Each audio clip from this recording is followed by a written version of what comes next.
నమస్కారం.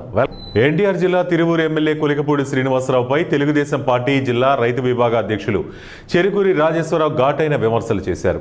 ఎమ్మెల్యే కొలికపూడి తన వ్యవహార శైలి, నడవడిక, ప్రవర్తన వల్ల పూర్తిగా ప్రజల్లో దిగజారిపోయారన్నారు. వీఆర్ఓ కవితని, మహిళని కూడా చూడకుండా నానా దుర్భాషలాడారని, అలాగే సర్పంచ్ శ్రీనివాసరావు, వారి స్నేహితులు అనధికార పేకాట క్లబ్బు నిర్వహణ విషయంలో వీరి మధ్య వచ్చిన డబ్బు లావాదేవీలు, ఇచ్చిపుచ్చుకునే వ్యవహారంలో సర్పంచ్ను బహిరంగంగానే దుర్భాషలాడారని, అంతేకాక ఆయన భార్యను కూడా దుర్భాషలాడడంతో ఆమె ఆత్మహత్యా ప్రయత్నం చేసిందని, చివరకు ప్రాణాలతో బయటపడిందన్నారు. అలాగే కొండూరు మండలంలో ఒక మహిళపై ఎమ్మెల్యే బహిరంగంగా దాడి చేయడంతో ఆమె పురుగుల మందు సేవించి ఆత్మహత్యాయత్నం చేసింది. ఎమ్మెల్యేకు వ్యతిరేకులు ఎవరైనా ఉంటే వారిపై అక్రమ కేసులు బనాయించి వేధిస్తున్నాడని, డేవిడ్ అనే పార్టీ కార్యకర్త కూడా ఎమ్మెల్యే చర్య వల్ల ఆత్మహత్యా ప్రయత్నం చేశాడన్నారు. అధిష్టానం దృష్టికి ఎమ్మెల్యేపై ఫిర్యాదు చేస్తామని, కొలికపూడి చర్యల వల్ల నియోజకవర్గంలో పార్టీ ఇమేజ్ దెబ్బతింటుందని ఆయన ఆవేదన వ్యక్తం చేశారు. ఎన్నికల్లో ఘన విజయం సాధించిన తర్వాత తిరువూరు నియోజకవర్గంలో శాసనసభ్యులుగా ఎన్నికైనటువంటి కొలికపూడి శ్రీనివాసరావు గారు తన యొక్క వ్యవహార శైలి, తన ప్రవర్తన, తన నడవడిక వలన నియోజకవర్గంలో మొదటిసారి కవిత అనే వీఆర్ఓ, ఆ మహిళ చిట్టాల సర్పంచి శ్రీనివాసరావు భార్య, శ్రీనివాసరావు అతని మిత్రుల దగ్గర నుంచి పేకాట ఆడించే సందర్భంలో డబ్బులు ఇచ్చి పుచ్చుకోవడంలో తేడాతోటి బహిరంగంగా బట్టలు కూడా తీసి కొడతాను సర్పంచ్ అనే మాట విని ఆ అమ్మాయి మనోవేదన గురై ఆత్మహత్యకు పాల్పడింది. ఆ తర్వాత ఏ కొండూరు మండలంలోనికి గిరిన తండాలో ఉన్నటువంటి గిరిన మహిళని కొడతాం ఎమ్మెల్యే గారు. ఆ అమ్మాయి మరి కిరిసోమ గారు మందు తీసుకుని హాస్పిటల్ పాలై బతికి బయటకు వచ్చింది. ఆ తర్వాత డేవిడ్ అనే కార్యకర్తని తను ఉపయోగించుకుని వాట్సాప్ గ్రూపుల ద్వారా ఎవరైతే ఎమ్మెల్యేకి ఇష్టలు ఉన్నారో ఎమ్మెల్యే గారికి వాళ్ళ మీద ప్రయోగం చేపిస్తూ వాళ్ళిద్దరి మధ్య వచ్చినటువంటి తేడాతోటి డేవిడ్ అనే వ్యక్తిని కేసు. జయశంకర్ భూపాలపల్లి జిల్లా కాటారం మండలం పోతులవాయి గ్రామంలో గల శ్రీ సాంబశివ స్వామి ఆలయంలో కార్తీక మాసాన్ని పురస్కరించుకుని స్వామివారికి అంగరంగ వైభవంగా అష్టోత్తర శతనామ భజన సంకీర్తనలతో స్వరాభిషేకం ఘనంగా నిర్వహించారు. ఈ కార్యక్రమంలో అధిక సంఖ్యలో భజన భక్తులు, గాయకులు, కవులు పాల్గొన్నారు. దాతల సహకారంతో గ్రామ ఫ్రెండ్స్ యూత్ ఆధ్వర్యంలో వచ్చిన భక్తులకు అన్నప్రసాద వితరణ చేశారు. కార్యక్రమం అనంతరం భజన సంకీర్తనలు గావించిన గాయకులకు మెమెంటో అందజేసి శాలువాతో సన్మానం చేశారు. ఈ కార్యక్రమంలో పాల్గొని విజయవంతం చేసిన ప్రతి ఒక్కరికి ఆలయ పూజారి లోకేష్ సురేష్, ఫ్రెండ్స్ యూత్ సభ్యులు, గ్రామ ప్రజలు కృతజ్ఞతలు తెలియజేశారు. ఈ కార్యక్రమంలో గ్రామ ప్రజలు, భజన భక్తులు, అధిక సంఖ్యలో మహిళలు తదితరులు పాల్గొన్నారు. ఓం శివాయ మహదేవాయ నమః శివాయ, ఓం శివాయ మహదేవాయ నమః శివాయ.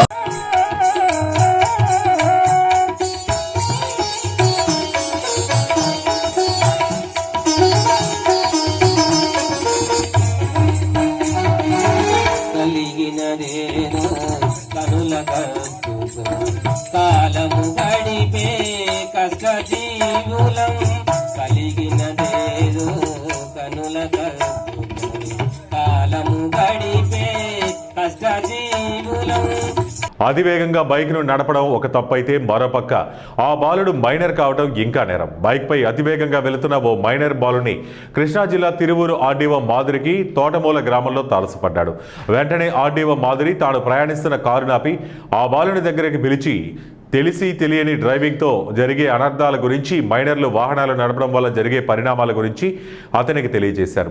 వెంటనే ఆ బాలుడి తల్లిదండ్రులను పిలిపించి కౌన్సిలింగ్ ఇవ్వాలని తహసీల్దార్కు ఆదేశించారు. అలాగే ప్రభుత్వ, ప్రైవేటు పాఠశాలల యాజమాన్యులకు, ఉపాధ్యాయులకు మైనర్లకు వాహనాలు ఇవ్వడం వల్ల జరిగే ప్రమాదాలపై అవగాహన కల్పించాలని సూచించారు.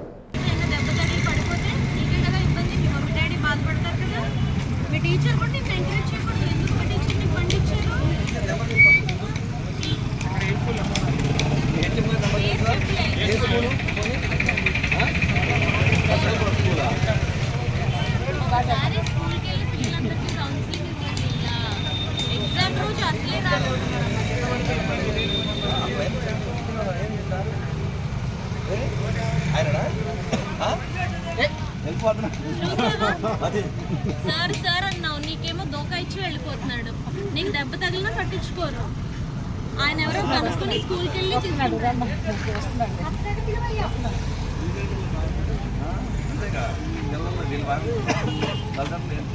ఎప్పటి నుంచి బండి నేర్చుకున్నావు? 1 year బ్యాక్ నేర్చుకుని అప్పుడే రోడ్డు మీదకి వచ్చేసావు. వేరే ఫ్రెండ్స్ కూడా ఇట్లానే నడుపుతున్నారా? స్కూల్లో అందరూ బెస్ట్ డ్రైవ్ చేస్తారా? నాట్ సేఫ్ రా, నాట్ డ్రైవ్.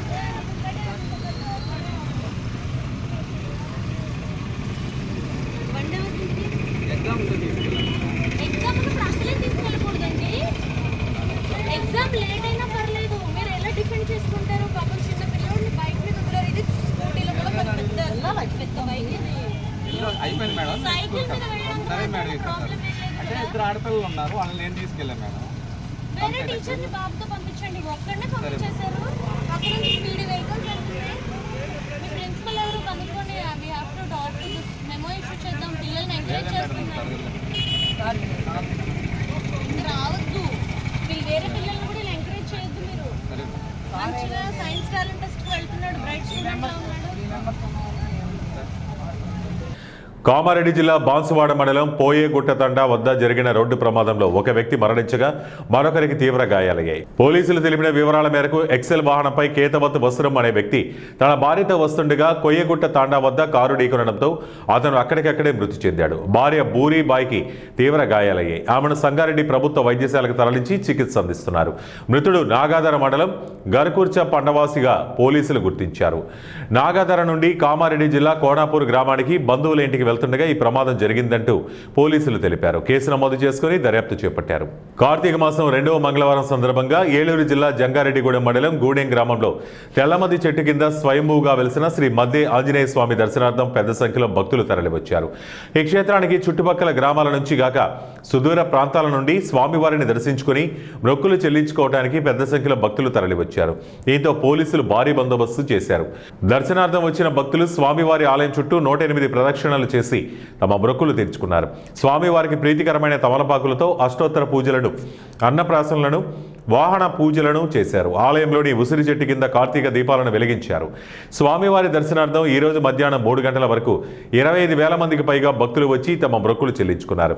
అన్నదాన వితరణ కార్యక్రమంలో 12,000 మంది పాల్గొన్నట్లు ఆలయ నిర్వాహకులు తెలిపారు. స్వామివారికి వివిధ సేవల రూపేణా 6 లక్షల రూపాయల ఆదాయం సమకూరినట్లు ఆలయ అధికారులు తెలిపారు. జై హనుమాన్.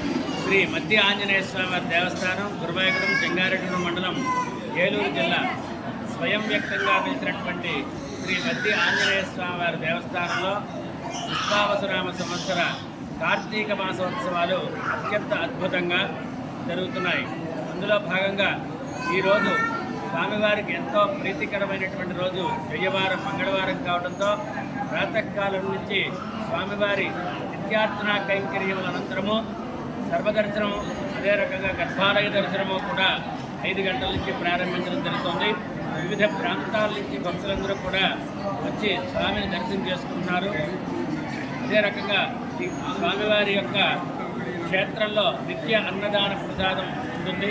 10 గంటల దగ్గర నుంచి కూడా స్వామివారి క్షేత్రంలో నిత్యాన్నదానం ఉంటుంది. భక్తులు స్వామివారి ప్రసాదం తీసుకువెళ్ళవలసిందిగా దేవస్థానం తరపున కోరుతున్నాము.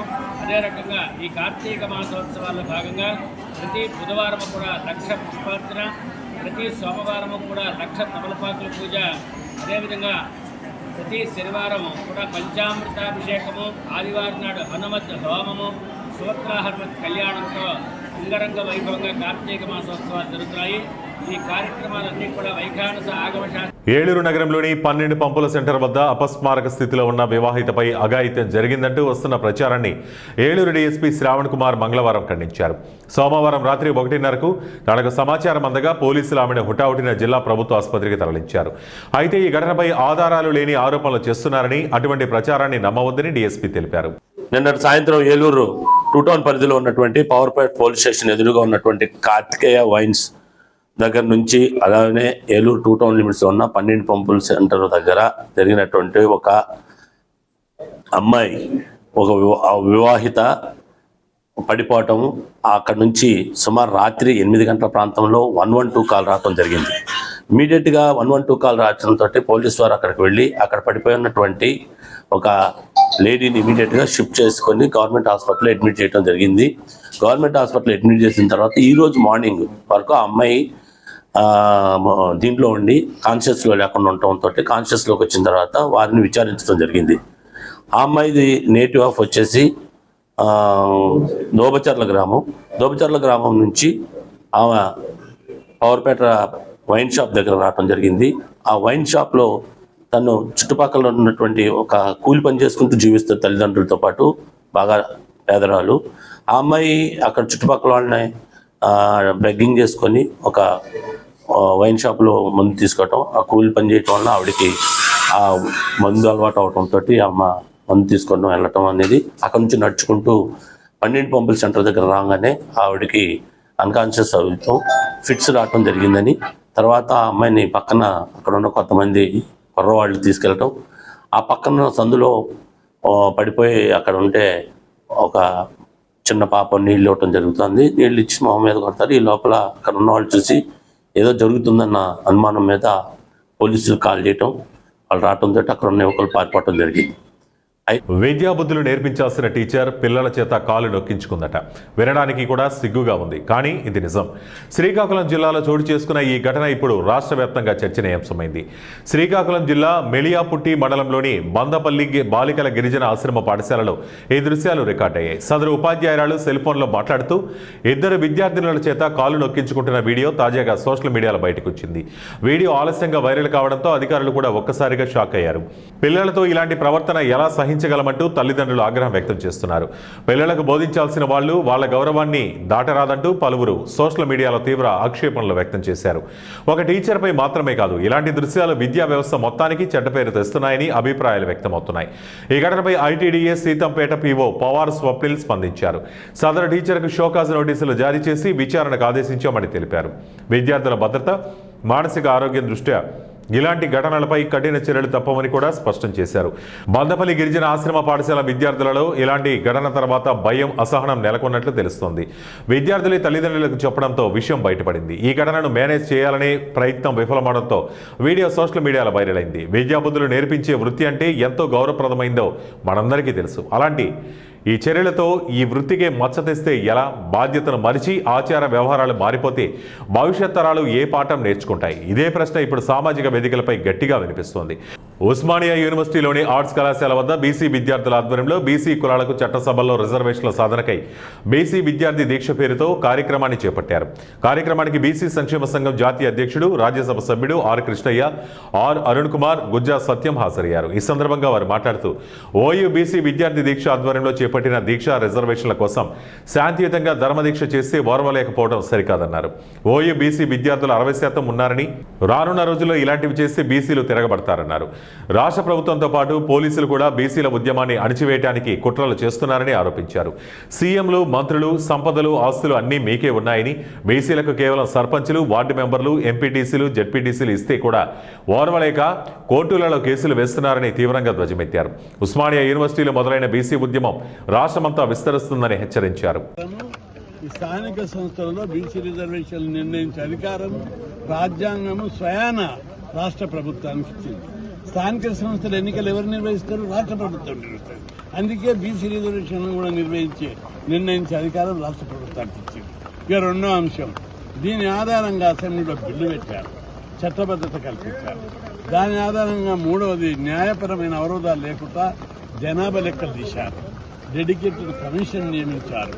ఇంకోటి, సుప్రీంకోర్టు కండిషన్ 50% సీలింగ్, 50% సీలింగ్. దీని మీద ప్రజలు, వ్యవస్థ అంతా కూడా ఒక విషయాన్ని అర్థం చేసుకోవాలి. 50% సీలింగ్ అనేది తప్పు. ఎందుకు 50% సీలింగ్? రాజ్యాంగం ఉందా? ఎక్కడన్నా ఉందా? ఏదో గతంలో ఇచ్చిన సుప్రీంకోర్టు రూలింగ్ జడ్జిమెంట్లో ఒక అబ్జర్వేషన్ ఇస్తే దాన్ని ఒక ప్రతిపాదిక తీసుకొని ప్రతిసారి బీసీలకు అన్యాయం చేస్తారు. అయితే అది విద్యా ఉద్యోగాలకే 50%, రాజకీయ రిజర్వేషన్లకు లేదు. రెండవది, సుప్రీంకోర్టు కూడా అగ్రకులాలకు 10% రిజర్వేషన్లు పెట్టినప్పుడు 50% సీలింగ్ అవుట్డేటెడ్, ప్రస్తుత పరిస్థితుల్లో తీసేస్తాము. అగ్రకులాలకైతే 50% సీటింగ్ ఇస్తావు, బీసీలకు చేయడానికి మీకు అభ్యంతరం ఏంటిదని చెప్పి నేను ప్రశ్నిస్తాను. అదేవిధంగా ఉంటే రిజర్వేషన్లు పెంచి కడప జిల్లా బద్వేలు నియోజకవర్గం గోపవరం మండలం బ్రాహ్మణపల్లి జిల్లా పరిషత్ ఉన్నత పాఠశాలకు మాజీ జెడ్పీటీసీ పారిశ్రామికవేత్త సాయికృష్ణ తమ కుటుంబ పెద్దలు కీర్తిశేషులైన రాజపూడి నాగభూషణం, రాజపూడి వెంకటకృష్ణయ్య జ్ఞాపకార్థం 5 క్లాస్ రూములకు తలుపులు, పాఠశాలలో స్టేజి నిర్మాణం, పైకప్పు నిర్మాణం చేయడం పట్ల పాఠశాల సిబ్బంది కృతజ్ఞతలు తెలిపారు. ఈ సందర్భంగా కీర్తిశేషులైన రాజపూడి నాగభూషణం, వెంకటకృష్ణయ్య శెట్టిల పుట్టినరోజు వేడుకలు పాఠశాలల్లోని విద్యార్థుల మధ్య ఘనంగా నిర్వహించారు. ముందుగా వారి చిత్రపటానికి పూలమాలలు వేసి నివాళులర్పించారు. ఈ సందర్భంగా ఉపాధ్యాయులు వారు చేసిన సామాజిక సేవల గురించి వివరించారు. ఈ కార్యక్రమంలో పాఠశాల ప్రధాన ఉపాధ్యాయుడు సుభాష్ రెడ్డి, ఉపాధ్యాయులు సుబ్బారావు, పుల్లారెడ్డి, విజయభాస్కర్, సుబ్బమ్మ, ఇతర సిబ్బంది, విద్యార్థులు పాల్గొన్నారు. చుట్టుపక్కల గ్రామాల్లో కూడా చాలా మంచి పేరు సంపాదించినారు వారు. ఆయన తన రాజకీయంగా కూడా చాలా రాజకీయ జీవితాన్ని కూడా మంచిగానే గడిపినారు. తర్వాత వారి కుమారుడు అయినటువంటి శ్రీ సాయి గారు, ఆయన మామూలుగా vice chairman, municipal vice chairman, Badvel పట్టణంలో మున్సిపాలిటీ ఉంటుంది కదా, ఆ మున్సిపాలిటీకి sir vice chairman plus Rachapudi Nagabhushanam కాలేజీలకు కరస్పాండెంట్, 2 రకాలుగా వారి తండ్రి వారసత్వాన్ని కొనసాగిస్తూ ఒక రకంగా వాళ్ళ పూర్వీకుల పేరు నిలబెట్టాలా, వాళ్ళ మంచితనాన్ని అలాగే కొనసాగించాలా అనేటువంటి సత్సంకల్పంతో మన పాఠశాలకు వచ్చి పరిస్థితులన్నీ చూసుకొని మన హెచ్ఎం సార్ గారి రిక్వెస్ట్ మేరకు అన్నీ వాకిళ్ళు ఇచ్చడం అనేది జరిగింది. ఎక్కడైనా కానీ ఒక దేశం కానీ, ఒక రాష్ట్రం కానీ, ఒక గ్రామం కానీ ఏదైనా డెవలప్ కావాలంటే విద్య అనేటువంటిది బాగా వ్యాప్తి ఉండాలి. ఎక్కడైతే విద్యావంతులు ఎక్కువ మంది ఉంటారో ఆ ప్రాంతాల అభివృద్ధి అనేది ఆటోమేటిక్గా కొనసాగుతుంది. ఎందుకంటే గవర్నమెంట్ ప్రజల శ్రేయస్సు కోసము, ఏ గవర్నమెంట్ అన్నా కానీలేండి, విజయనగరంలో నివాసం ఉంటున్న పేదల కాలనీల్లో కనీసం మౌలిక సౌకర్యాలు కల్పించాలని సిపిఎం ఆధ్వర్యంలో ఈరోజు మున్సిపల్ కార్పొరేషన్ కార్యాలయం వద్ద ధర్నా నిర్వహించారు. ఈ సందర్భంగా సిపిఎం నగర కార్యదర్శి రెడ్డి శంకర్రావు మాట్లాడుతూ ఎల్బీజీ నగర్లో ఇంటి పన్నులు తగ్గించాలి, రామకృష్ణ నగర్లో కాలువలు తీయించాలి, గురజాడ నగర్, వినాయక నగర్కి మంచినీరు సప్లై చేయాలని డిమాండ్ చేశారు. అనంతరం కమిషనర్ కాలనీలో నెలకొన్న సమస్యలపై వినతిపత్రం సమర్పించారు. ఈ కార్యక్రమంలో సిపిఎం జిల్లా కమిటీ సభ్యులు పి రమణమ్మ తదితరులు పాల్గొన్నారు. పేదల నివాసం ఉంటున్న మురుకువాడల చుట్టూ కనీసమైన మౌలిక సదుపాయాలు లేక చాలా ఇబ్బందులు పడుతున్నారు. మొన్న వచ్చినటువంటి మంద తుఫానికి రామకృష్ణ నగర్, ఎల్బీజీ నగర్, గురజాడ నగర్, బొంగు వీధి, అలాగే జొన్నగుడ్డి పేదలున్న అన్ని చోట్ల ఇళ్లలోకి నీరు చేరిపోయి నానా ఇబ్బందులు పడ్డారు. అందుకని ఎప్పుడో వర్షం వచ్చినప్పుడు సహాయక చర్యలు చేపడతామని చెప్పి అన్నం తప్ప నిజంగా సహాయం లేదు, చర్యలు లేవు. వర్షం విడిచిపోయిన తర్వాత వాళ్ళని పట్టించుకునే నాదుడే లేకుండా పోతున్నాడు. అందుకనే సిపిఎం పార్టీగా ఈరోజు విజయనగరం పట్టణంలో పేదల నివాసం ఉంటున్న మురికివాడల్లో కనీస మౌలిక సదుపాయాలు కల్పించాలని, అలాగే పెంచిన ఇంటి పన్నులు తగ్గించాలని ఈరోజు ఈ ధర్నా చేయడం జరుగుతూ ఉంది. ఈరోజు కూటమి ప్రభుత్వం పేదలకు అండగా ఉంటానని చెప్పింది. అందుకే గత ప్రభుత్వం ఇచ్చినటువంటి జీవో నెంబర్ 18 ప్రకారం పేదవాడు గుడి చేసుకుని ఉంటే, చిన్న స్లాబ్ వేసుకుని ఉంటే సంవత్సరానికి 51 రూపాయలు మాత్రమే పన్ను కట్టాలి. అది రామకృష్ణలోను, అలాగే జనగుడ్లోను, బొంగవీధిలోను, లంకాపట్నం అన్ని చోట్ల అమలు జరుగుతుంది. కానీ విచిత్రం ఏంటంటే ఎల్బీజీ నగర్లో 1500, 1600, 2000 చొప్పున 6 నెలలకు పన్నేస్తున్నారు. ఇదే రకంగా సరైందో కమిషనర్ గారు అధికారులు చెప్పాలి. అందుకని తక్షణం జీవో నెంబర్ 18 అమలు చేసి ఎల్బీజీ నగర్లో 51 రూపాయల సంవత్సరానికి వసూలు చేయాలని చెప్పి డిమాండ్ చేస్తున్నాం. ఈరోజు రామకృష్ణ నగర్ లో కాలువలు లేక ఇళ్లలోకి నీరు వస్తా ఉంది. జేసీబీ పెట్టి కాలువలు తీయమని చాలాసార్లు చెప్పాం. హామీ ఇస్తాను తప్ప కమిషనర్ గారు అమలు చేయడం లేదు. ఇప్పటికైనా కాలువలు తీయాలి, కూడికలు తీయాలి, అలాగే చెట్లు పెరిగిపోయి. కడప జిల్లా బద్వేలు పట్టణంలోని సిద్ధవటం రోడ్డులో ప్రారంభానికి సిద్ధంగా ఉన్న రైతు బజార్ను టీడీపీ నియోజకవర్గ సమన్వయకర్త Ritesh Reddy, market yard chairman ప్రజా ఆర్డీఓ చంద్రమోహన్, గోపవరం తహసీల్దార్ త్రిభువన్ రెడ్డి, మున్సిపల్ కమిషనర్ నరసింహారెడ్డిలు పరిశీలించారు. నియోజకవర్గ కేంద్రానికి చుట్టుపక్కల గ్రామాల నుంచి తాము పండించిన ఉత్పత్తులను ఆర్డీఓ కార్యాలయం ఎదుట ఉన్న మార్కెట్ బయట వ్యాపారాలు చేసుకోవటం వల్ల ట్రాఫిక్ తీవ్ర అంతరాయం కలుగుతుందని దీన్ని దృష్టిలో ఉంచుకొని రాష్ట్ర ప్రభుత్వం రైతుల ఉత్పత్తులను స్వయంగా విక్రయించుకోవడానికి రైతు బజార్ను ఏర్పాటు చేశారన్నారు. రైతులందరూ ఈ అవకాశాన్ని సద్వినియోగం చేసుకోవాలని ఆర్డీఓ చంద్రమోహన్ గుర్తించారు. ముఖ్యంగా ఆర్డీఓ ఆఫీస్ ముందర ఒక మున్సిపాలిటీ ఆధ్వర్యంలో ఒక మార్కెట్ నిర్వహిస్తున్నారు. సో అక్కడ చాలా కంజెస్ట్గా ఉంది. రోడ్డు మీదే బండ్లన్నీ పెట్టడం వల్ల ఓల్డ్ బద్వేలు పోవడానికి కూడా చాలా ఇబ్బంది పడుతున్నారు. అలాగే కొద్దిగా రేట్లు కూడా ఎక్కువ ఉన్నాయి. రైతులు కూడా పాపం వాళ్ళు తెచ్చిన సరుకుని రోడ్డు మీద పెట్టుకొని ఈ ట్రాఫిక్ కూడా ఆటంకం జరుగుతుంది. సో ఇక్కడ మనకు రైతు బజార్ ఇక్కడ ఓపెన్ అయితే రైతులు కూడా ఇక్కడ అమ్ముకోవడానికి వాళ్ళ సరుకు గిట్టుబాటు ధర వస్తుంది. అలాగే కస్టమర్స్ ఎవరైతే ఆకుకూరలు కూరగాయలు కొనే వాళ్ళకు కూడా తక్కువ రేట్లో దొరుకుతాయి. సో విశాలంగా ఉంటుంది, ట్రాఫిక్ ఇష్యూ ఉండదు. సో అట్లా కస్టమర్స్కు ఇట్లా రైతులకు అందరికీ కూడా అనుకూలంగా ఉంటుంది కాబట్టి సో ఇది అందరికీ కూడా బద్వేలు ప్రజలకు ఉపయోగపడుతుందని ఆశిస్తున్నాను. నమస్కారం. మొట్టమొదటిగా ఈరోజు నూతనంగా ఏర్పడిన market committee chairman, vice chairman, committee సభ్యులందరికీ వాళ్ళతో పాటు ఈరోజు అధికారులు రెవెన్యూ డివిజన్ ఆఫీసర్ గారు మరియు కమిషనర్ గారు వచ్చి ఈరోజు మనందరం చూస్తున్నాం రైతులకి అందుబాటులో మార్కెట్ తీసుకొని రావాలా. ఎక్కడెక్కడో పండించిన వాళ్ళు ఈరోజు మనం చూస్తే మనము బద్వేల్ మైదుకూరు రోడ్లో ఎక్కడో అమ్ముకుంటున్నారు. ఖచ్చితంగా మార్కెట్ మేము ప్రభుత్వం వచ్చినప్పుడు డిఆర్సీలో ఈ క్వశ్చన్ రైజ్ చేసినప్పుడు ప్రభుత్వం ఈ నిధులు సమకూర్చి ఖచ్చితంగా దీన్ని కంప్లీట్ చేయాలనేసి ఇప్పుడు కంప్లీట్ చేసినారు. ఇవన్నీ త్వరలోనే అందరూ రైతులకి ఈ విధి విధానాలుగా వాళ్ళకి ఇవ్వడం జరుగుతుంది. ఆనాడు మీ అందరికీ తెలిసిందే పెద్దాయన వీరారెడ్డి గారు ఆ రోజు మార్కెట్ శాఖ మంత్రిగా ఉన్నప్పుడు ఈ మార్కెట్ యార్డ్ పెట్టారు. 2014-19లో మనం ప్రభుత్వం వచ్చినప్పుడు రైతులు ఆ ప్రాంతం రైతులు ఇంత దూరం రావాలంటే ఇబ్బంది పడుతున్నారనేసి అక్కడ పూర్వంలో నూతనంగా ఇంకోటి ఉప మార్కెట్ యార్డ్ కూడా మనం ఆ రోజు పెట్టడం జరిగింది. దురదృష్టం ఏంటంటే గత ప్రభుత్వం ఏది అంత మిగులుగా వదిలేసి వెళ్ళిపోయినారు, పూర్తి చేయలేదు. ప్రకాశం జిల్లా చేమకుర్తి మండలంలో 2 సామాజిక వర్గాల మధ్య ఘర్షణ చోటు చేసుకుంది. పోలీసులు తెలిపిన వివరాల మేరకు బండ్లమూడి, మాదిగపల్లికి చెందిన దళిత వర్గాల వద్ద పొలాలను అదే గ్రామానికి చెందిన శ్రీనివాస్ రెడ్డి గొర్రెలు ధ్వంసం చేశాయి. దీంతో వారు పోలీసులకు ఫిర్యాదు చేశారు. విచారణ నిమిత్తం వచ్చిన పోలీసుల సమక్షంలోనే శ్రీనివాస్ రెడ్డి వర్గీయులు, కుటుంబ సభ్యులు బండ్లమూరి, మాదిగపల్లిపై కర్రలు, మారణాయుధాలతో దాడి చేశారు. దీంతో పోలీసులు ఇరు వర్గాల వారిని అదుపు చేసి గ్రామంలో ఎలాంటి మర్డర్లు చోటు చేసుకోకుండా 144 సెక్షన్ విధించారు. దాడిలో గాయపడిన వారిని ఒంగోలు రిమ్స్ ఆసుపత్రికి తరలించి చికిత్స చేస్తున్నారు.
ఇవి ఇప్పటివరకు ఉన్న బులెటిన్ అప్డేట్స్. మరిన్ని అప్డేట్స్ కోసం చూస్తూనే ఉండండి 1 టీవీ న్యూస్.